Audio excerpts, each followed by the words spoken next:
everyone, it's Jack from Cultaholic.com, and it's my favourite time of the week. And you know why that is? It's because it's Friday, and that means it's time for my Wrestlers of the Week. And what a seismic week it's been in the wrestling landscape. Obviously, we had AEW's Double or Nothing, a show which could prove to be an absolute game changer for the wrestling industry. But that kind of remains to be seen so far, but there were generally positive reviews for the show. Some people said it was the best pay-per-view of all time. I wouldn't go quite that far, but I did think it was a very, very impressive debut for a brand new promotion. Now, let's see if any of the people on that card impressed enough to get on the top 10. What am I doing? Of course they did. There'll be some AEW people on this top 10. Of course there will. I feel like a right idiot now. But before that, let's get to a few honourable mentions. There have been a few impressive performances still in New Japan's Best of the Super Juniors. Will Ospreay, Robbie Eagles, who got a big victory over Ospreay, and Shingo Takagi, who I think remains undefeated in the tournament. Also MJF for his excellent promo work in Double or Nothing. And also a lad I met in Las Vegas, Adam from Lincoln City, Oregon, who was so nice, I promised to give him a shout out in this video. And he said he might watch it. So if he did, there you go. And if you didn't, well then you're a dick, what can I say? Now on to the top 10, and number 10, sometimes an exception has to be made. Often I'm reluctant to put someone on Wrestlers of the Week if they haven't actually wrestled a match that week. But number 10 is Jon Moxley. It's really hard to deny that Moxley, formerly known of course as WWE's Dean Ambrose, deserves a place on the top 10 this week because his debut at the very end of Double or Nothing could have changed the game, and the response to him striding down from the bleachers in the MGM Garden Grand Arena was absolutely incredible. For the MGM Grand Garden Arena. We were looking for it inside the MGM Grand. There's about 2 or 3 stadiums within the casino, so we almost went to the wrong one. Fun fact there for all of you. But no, when Moxley came out in the Grand Garden Arena, it was absolutely incredible. It could be sort of, I don't want to get too ahead of myself, but it was kind of reminiscent of the whole Scott Hall debuting in WCW kind of thing. It just felt out of place, but at the same time, it felt totally right and game-changing at the same time. Not only was the moment huge, but Moxley's performance of the moment was huge, if that makes sense. He was every inch the unhinged, wild, unpredictable star that we all saw he could be at times in WWE if he wasn't being kind of held back by odd booking, strange creative decisions, or just, I guess, by being portrayed in a different way than to how he saw his character should be. He ended the show with a bang, hitting not only Chris Jericho with the Dirty Deeds, or the Thunder and Lightning as people have suggested it might be now called. The referee got one as well, and also Kenny Omega got one atop the set on the poker chips, and then obviously he gave that big Death Valley driver to Omega off the poker chips onto the stage, and what an ending to the show. And since then, you know, with Jericho's podcast being released and everything, it's just been absolutely non-stop. He is suddenly, Jon Moxley this is, the most important man for a short while at least in professional wrestling. Next up, number 9, the man who Jon Moxley attacked, or one of the men that Jon Moxley attacked in the aftermath of that main event, Kenny Omega. Now the main event was really good. I don't think it was the best match on the show. I don't even think it was one of the 2 best matches on the show, but it was still a very good main event, and I do think that Omega's performance warrants some points here. I haven't included Jericho in the top 10 just because of that crucial botch at a really important time in the match. That sort of swinging DDT out of the One-Winged Angel, which they kind of messed up and had to repeat again. That kind of disqualified Jericho from Wrestlers of the Week in my mind. Most weeks it wouldn't have. It wasn't that big a mistake. Most weeks he'd have still got on here, but it's just been such a crowded week in terms of people deserving points on Wrestlers of the Week that I had to be a little bit ruthless, you know? But Omega makes it onto the top 10, scooping 2 points for what was another excellent performance. I don't think this match was quite as good as their original match in New Japan. I also don't think it was quite as good as, you know, Omega's matches with Okada, which this match at times did harken back to. Omega busted out some of the spots from that feud, such as the double stomp off the top rope onto the table with his opponent lying under the table. That was pretty good. Also, full credit to Omega for his toughness, battling through a lot of the match with what looked like a pretty badly broken nose, which can obviously, well, is obviously painful, but can also, you know, obscure vision and that sort of thing. So well done to Omega for getting through the match, and also for letting Jericho be him clean.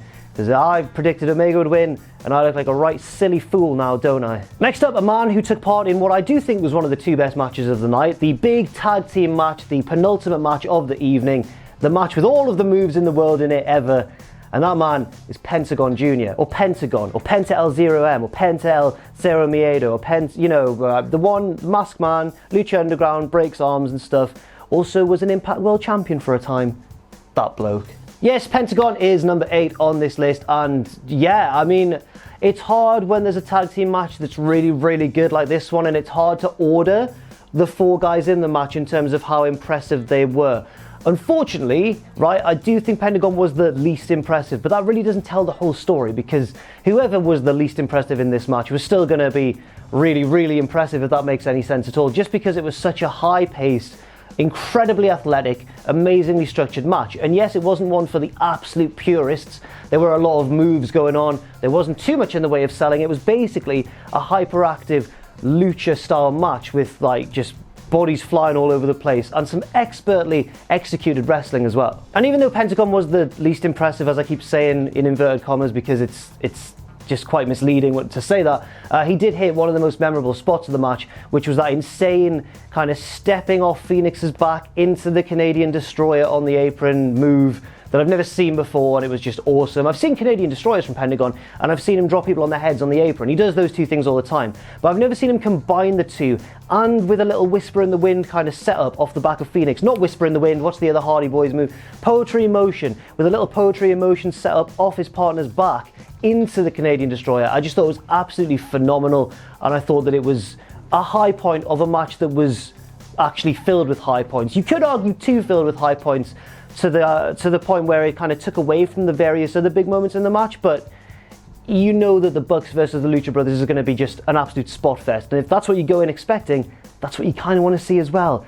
And man, did they deliver on that. Next up, another member of that match, Matt Jackson. Now, Matt Jackson finds himself in a bit of a strange position, being the powerhouse guy, kind of, despite being really flippy and stuff, but the powerhouse guy of the Young Bucks, of the flippiest team in professional wrestling. That is flippiest team if we're not counting Angelico and Jack Evans, who we saw earlier on in the card, but the most notorious flippy team in professional wrestling. Yeah, Matt Jackson, for a while now, has been the less flippy of the two, and that often means that he gets a little bit less of the spotlight. He's a little bit less highlighted in terms of the big showcase spots, and even though they do love doing big double team moves and that sort of thing, he's often the base of the move, like in the Melter Driver, for example, and that often means that Nick can often be a little bit more eye-catching. And basically what I'm trying to say is I feel sorry for Matt, guys. To illustrate my point, right, there was this guy behind us at the show, at the MGM Grand, who was he was talking a lot throughout the whole show, and that's fine, he's paid money for his ticket, but the stuff he was saying was often so inane and so stupid. But basically,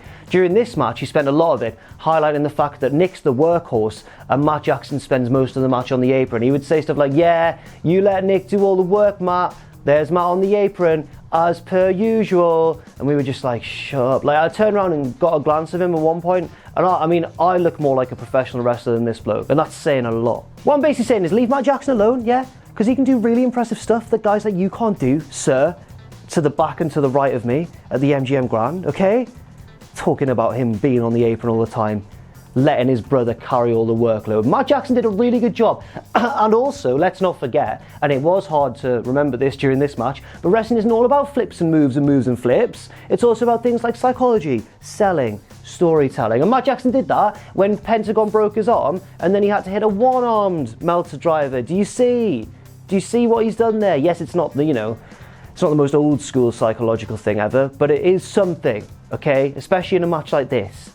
Just leave Matt Jackson alone. Number 6, let's step away from All Elite Wrestling for just a second to talk about Best of the Super Juniors, because we saw this week, technically, it was last Friday, so it does just still count. We saw one of the strongest matches of the tournament so far. Maybe the strongest, certainly in the opinion of our editor, Richard Tubman, who thankfully reminded me of this match just before this video was set to be shot, so I had to reorder everything at the last second. But I'm glad he did, because it was a great match and it's one worth talking about. And one of the reasons was the man who lost the match, the big old loser, El Phantasmo. Now, we all love a bit of ELP, don't we? He's been picking up a lot of steam as this ultra cocky, uber confident heel in the Best of the Super Juniors tournament. I was worried that he'd overshadow the other Bullet Club lads like Marty Scurll and Robbie Eagles, but thankfully there's been a little place for all of them in the tournament. Marty Scurll's reminded us all what a great wrestler he can be when he's concentrating a bit less on being just a silly boy doing all this stuff. He still keeps a bit of that in his game, but he's been working pretty hard as well. Robbie Eagles had that big win over Will Ospreay as well, but mainly the Bullet Club spotlight, I think, and probably rightly so at this time,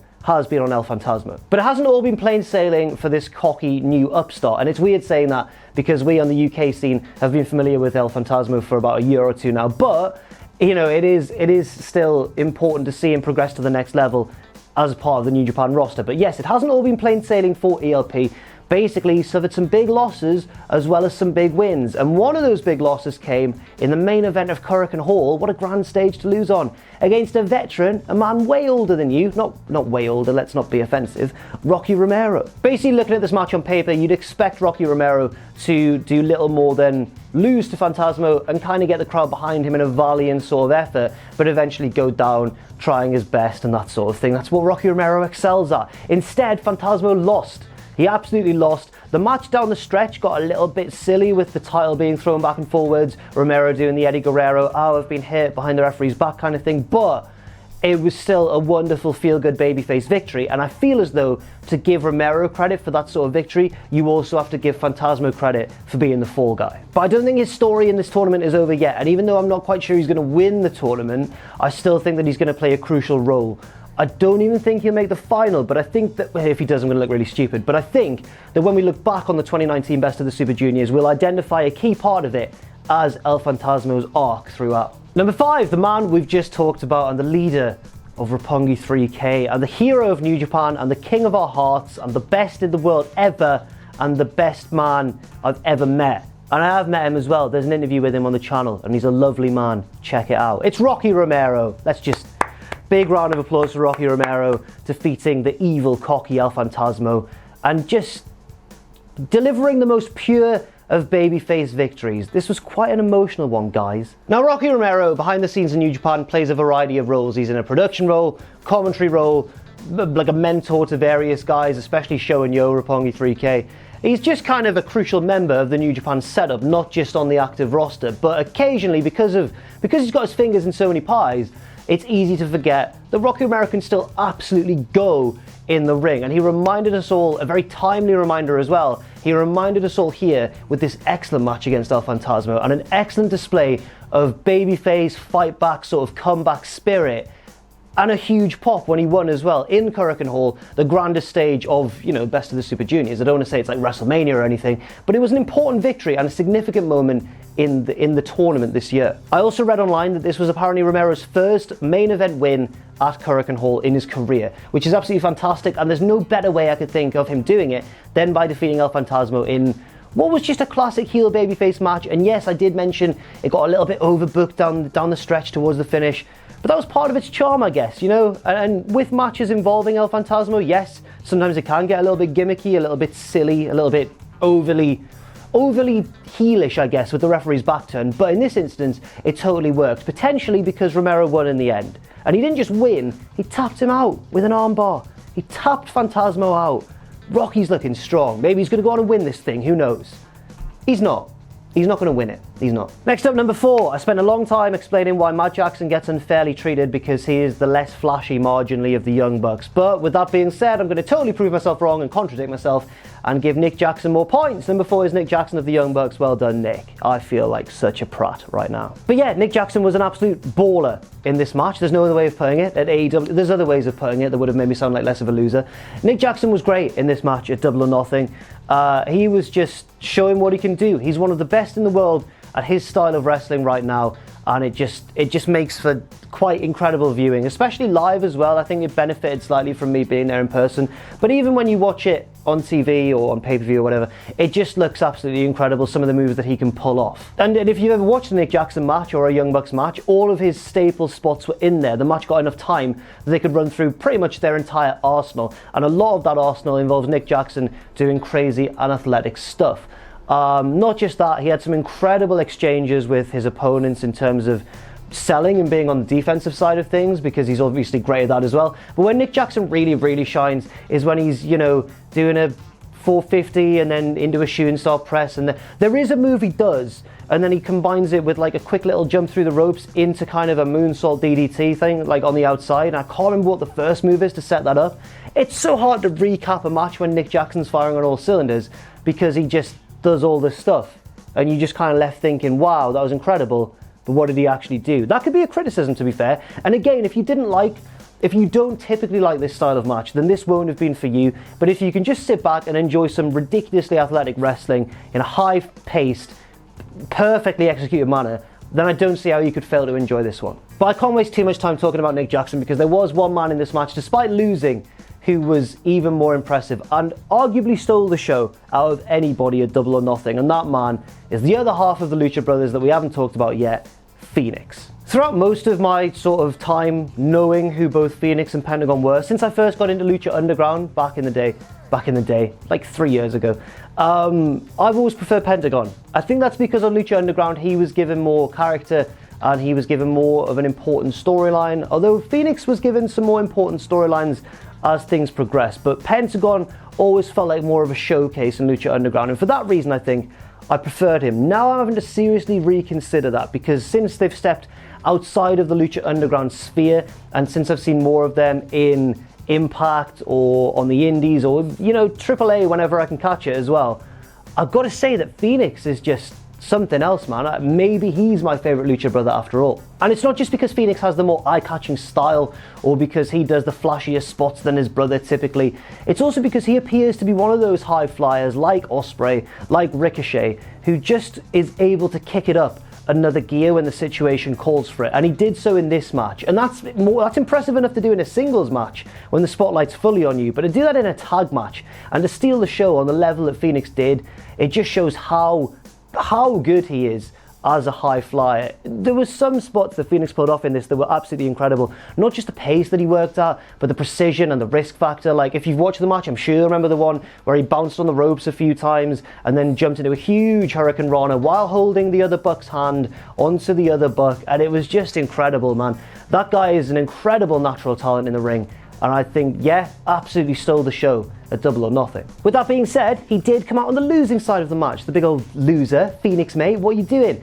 But I think that he will be one of the names talked about a lot, even maybe by people who weren't as familiar with Phoenix heading into Double or Nothing. I think that his performance will warrant, you know, will earn him a few new fans, is what I'm trying to say. I think you couldn't watch that match and not come away from it thinking, who was the smaller guy in the mask? He was absolutely incredible. Number 2, a man about a month or two ago I never thought would be on Wrestlers of the Week in 2019, but he reminded us all that not only has he still got it, but as the crowd chanted at Double or Nothing, he never lost it, and that man is Dustin Rhodes. Yes, for all the flips and the spots and the thrills and the spills of the Lucha Brothers and the Young Bucks match, this was my favourite match of the night, bar none.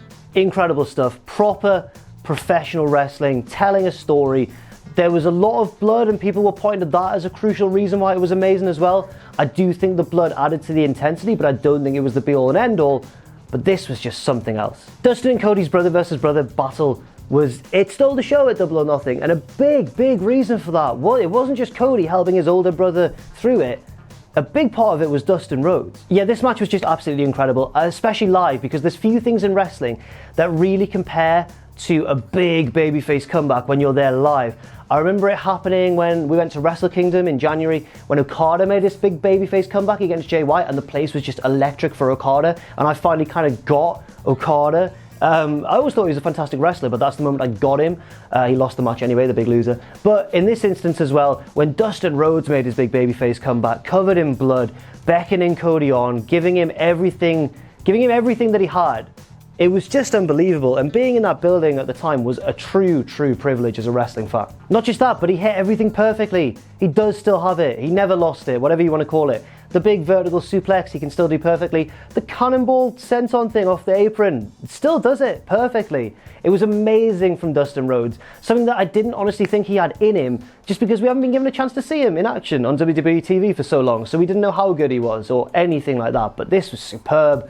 Yeah, I am completely sold on Dustin Rhodes. I don't care that this wasn't his retirement match, even though it seemed to be, because I can't wait now to see the Rhodes brothers against the Young Bucks. I think that's going to be absolutely phenomenal, or hopefully it is, because it's a bit of a strange clash of styles, but hopefully that's going to be another excellent match. But it can't be as good as this one, because this one was just superb. One of the best matches I've ever seen live. And finally, number 1, and my wrestler of the week, it's Cody Rhodes. How could it not be? Or Cody, whatever you want to call him, right? Cody Rhodes. We'll call him Cody, because the match was a Rhodes match, yeah? It was all about Dusty and Dustin and Cody. Let's call him Cody Rhodes on the league table. Hope we don't get sued. Now, I've read and listened to a lot of reviews in the aftermath of this show, and, you know, everyone seems to be kind of in universal agreement that this was the best match of the card and that it was a phenomenal match in its own right. I think it's even got a 5-star rating from Meltzer. Now, that's fantastic. But a lot of people have been saying stuff that I disagree with. A lot of people have been taking this view that it was Dustin helping to drag his brother through the match because Dustin's more of a natural and Cody's not as natural a talent in pro wrestling. And I agree with that. I think by watching them you can tell that Dustin Rhodes is the more natural wrestler and Cody has to work a bit harder. But I think in this match, I think that Cody was just as impressive as Dustin, if not more so. And I think the fact that I really struggled picking which one to be Wrestler of the Week this week, but I think the fact that I've gone for Cody shows just how effective his promo was at the end as well. Because wrestling isn't just about the moves, let's not forget. It's also about the storytelling. And I think that promo at the end, where he said, I don't just need a tag partner, I need my older brother back, and they hugged in the ring. That was amazing from Cody. And I think that might be the reason why I've given him the full 10 points instead of the 9. But his performance throughout was just phenomenal as well. Yeah, I think that everyone's pretty unanimous in saying that this is the best match of Cody Rhodes' career, maybe the best match of Dustin Rhodes' career as well. And if that's true, what a compliment to Cody as well, and how impressive his performance was too. Not just in the moves, of course this wasn't going to be as flashy as some of the other matches on the card, but in terms of the performance, the drama, the acting, and the psychology, and the sort of hatred and love that went into the match. It was so extreme from an emotional sense that I just think that honestly there was nothing that came close to it this week in terms of wrestling, just actual wrestling, action and storytelling combined. It was pretty wonderful. If you can't tell already, right, I quite like this match. So 10 points for Cody Rhodes, and richly deserved as well. Now let's take a look at that bloody league table. Now unfortunately, right, nothing's really changed on the league table until we get a little bit further down, so I'm just going to kill some time. Ooh, Pac and Walter next to each other, both guys with capital letters in their name. That's really cool. I'm going to estimate that we're getting around sort of to the stage now where, look, there's Phoenix. He's made it to the top 25. There he is. I hope he came on screen when I said his name, otherwise I'm going to look really stupid. Thanks very much for watching, and let us know what you think in the comments section down below. You can follow Cultaholic on Twitter at Cultaholic and on Facebook at facebook.com/Cultaholic. If you enjoy what we do, then please do check out our Patreon, patreon.com/Cultaholic, where you can pledge. And don't forget, of course, most importantly of all, to hit subscribe and to join us.